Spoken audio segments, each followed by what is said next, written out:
It was great to hear these historical talks about femtosecond lasers. Now let's talk about the future, adding tissue. So I want to guide you a little bit through where we are with tissue addition technology, and I'm happy to announce we just closed the Series B funding of 25 million to bring the product to the European market and to the US. So what do patients want? And we actually did end consumer questionnaires and asked them what's hindering you from getting a refractive procedure. And a lot of patients are actually afraid of, because the eye keeps on changing, they are aware of the keep of changing, and they want to have a solution that allows them to actually adjust while the eye might change. So a removal procedure that gives them excellent vision at all distances and that is safe is a big concern for the patients. So actually for them it's very attractive to say, well, I'm adding something rather than removing what we're doing with LASIK or with lenticle extraction. The procedure, it's very simple. So that's kind of the surgeon expectation, having a simple procedure. This is a presbyopia lenticle centered on the center of the pupil. You put the lenticle there and you break up the liquid film and that's it. In our clinical trials, we kind of got it to about 5 to 6 procedures an hour. It's done under a standard LASIK flap. We're working on a pocket solution. What makes it commercial viable is we actually processing human donor tissue not suitable for a fresh tissue transplant. We're kind of getting for presbyopia about 100 lenticles out of one cornea, so it makes it cost efficient. And we're using laser shape technology to get the precision for the lenticles for implantation. Now, using tissue for refractive procedure is not a new idea, as you're all aware of. In the 50s and 80s, they tried with epikeratofakia, but they couldn't get the precision right, but they got the safety. Then we had all the history of corneal inlays with all sorts of synthetics, and we all learned on the hard way that didn't go well. And now with Allotex, we're actually combining the precision of synthetics with human donor tissue, with material that is used to everyday transplant. Is it safe? Big question is what's happening on long term. So I'm happy to share with you our 4 years follow-ups. And most of the concern is corneal clarity.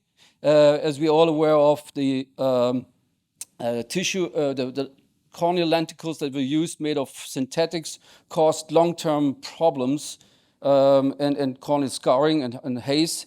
So what we did was a prospective study on hyperopes, and the reason is that the tissue you're using is about 10 times thicker and more volume than what you use for the presbyopes. We implanted it in 28 eyes and had a follow-up now, reaching out to 5 years follow-up, and all corneas stayed clear. This is an example. On the left, you see the implant right after implantation. You can see a little bit the edge of the hyperopic implant, and after 3 years, 4 years, they get completely clear. It's actually hard to see them. And on the right side, you see what we know from synthetic implants. We haven't any single case where we saw this type of hazing or problems. On OCT is actually important. Initially, we had the idea, great, we can measure with great OCT systems, we can measure actually lenticle thickness, but the problem is that it's tissue implanted into tissue. There's no boundary. So we couldn't measure them because the OCT doesn't realize there's a difference. So it actually fully integrates into the cornea and doesn't create additional scattering. The only thing you can see is actually the flap interface. So we looked at corneal haze, as I mentioned, and we compared it to RVO. We included about 57 eyes that we had access to at that time point for hyperopes and presbyopes. And we had zero hazing either in the center or in the periphery.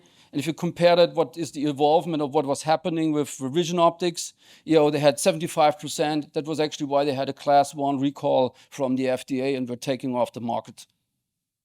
So what is our first market entry? We're focusing on emmetropic presbyopes. At the moment, you have about 25,000 refractive procedures done for mainly monovision that is in the age category for early presbyopes.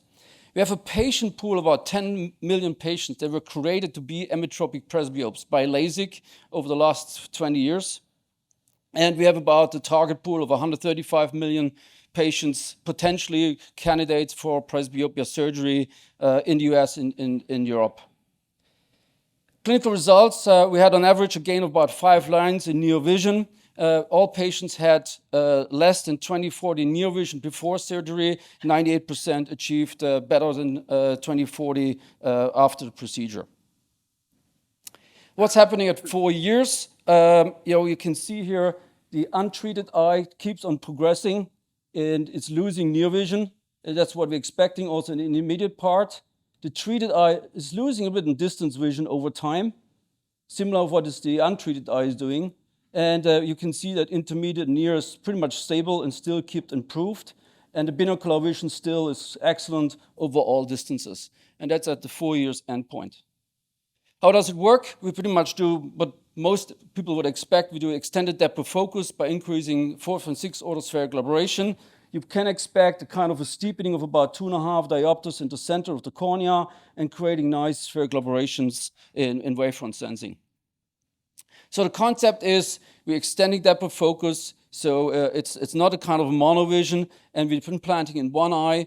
So if you look at the defocus curve on the untreated eye, at the treated defocus, the treated eye, you can see this increase of depth of focus. And binocular, we get this whole full range vision after the treatment at the 3 years endpoint.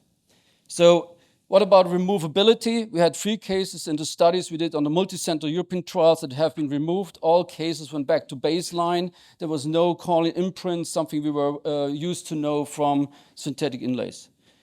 And also, what is the surgeon's perspective? Actually, Arthur Cummins did a nice questionnaire on refractive surgeons. Have you used rainbow or presbyopia implants? It was about 65% said yes. Would you reuse them as a synthetic? No. But when we asked them, would you use an allograft for implant? 80% yes, absolutely. And I think with this compelling data, we will gain up to almost 100%. Thank you very much. I think we cover all distances. I think it's safe over a long period of time, and it can exchange if needed. Thank you.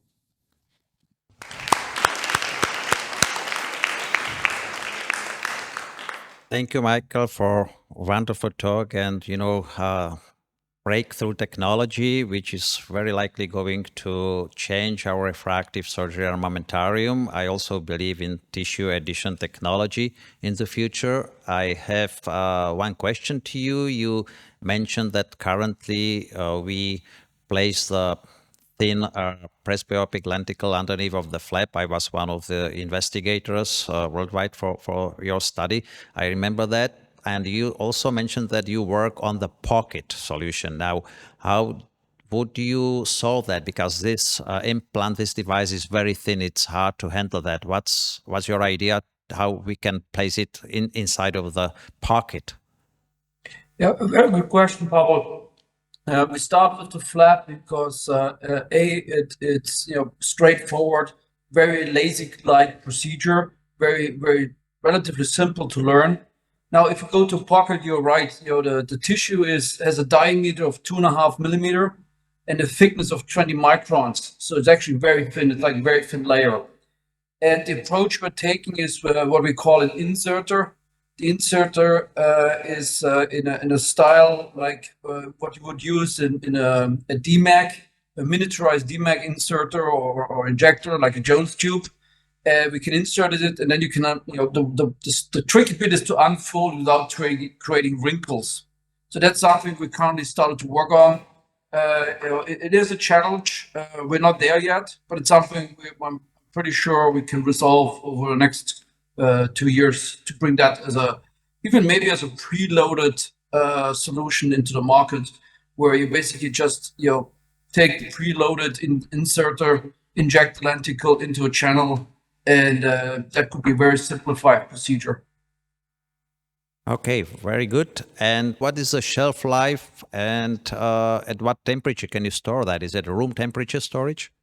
No, so it's just for clarification. It's donor tissue. We're working with an eye bank in the US to recover the tissue, and the tissue is not really lyophilized. What we really do is we do laser cutting using an excimer laser because the femto is not precise enough, and to make it sterile and storable at room temperature, we're doing what's called electron beam sterilization. Okay, and the shelf life and temperature for storage then? So we store them between normal room temperatures 4 up to about 45 degrees. There's no cooling necessary, and we have shelf life at room temperature for now 2 years. Okay, very good. So basically, you can consider that the product will be on shelf in the clinic. If you have a patient, you can just take it out like an IOL or contact lens and cost the procedure. So it's a ready-to-use implant. It's not like that you have to do anything with the tissue in your office before implantation. Okay, any more questions?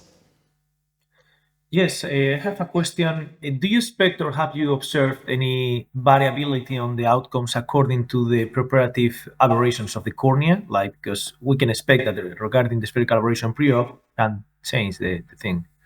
Yeah, I mean, for clarification, inclusion criteria, if you have any thoughts of corneal irregularities or astigmatism more than 3/4 of diopters, those patients were not included in the clinical trial.